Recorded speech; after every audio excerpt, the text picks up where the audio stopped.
অপূর্ণ, এটা মানেন তো সবাই।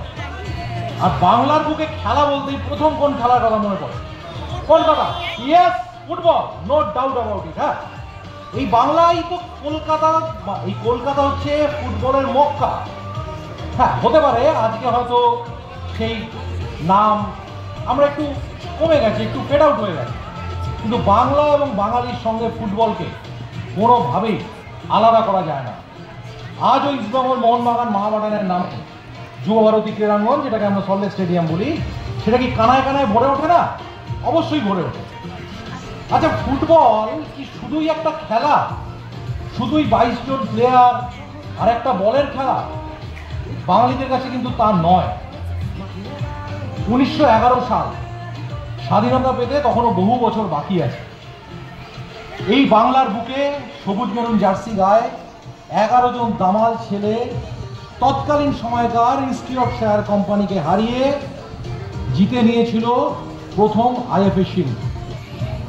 সেদিনের জয় কি কোনোভাবে খেলা ছিল নাকি স্বাধীনতা সংগ্রাম ছিল?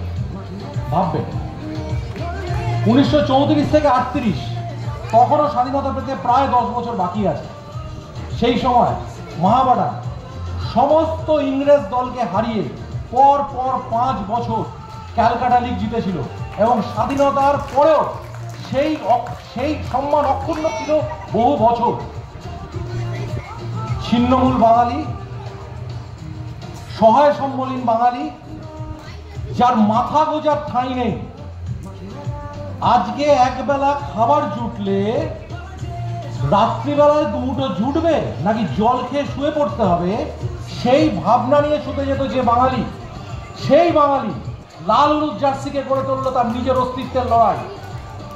এবং সেদিন থেকে ইস্টবেঙ্গল নাম পৃথিবীর প্রতিটা উদ্বাস্তুর পরিচয় হলো ইস্টবেঙ্গল।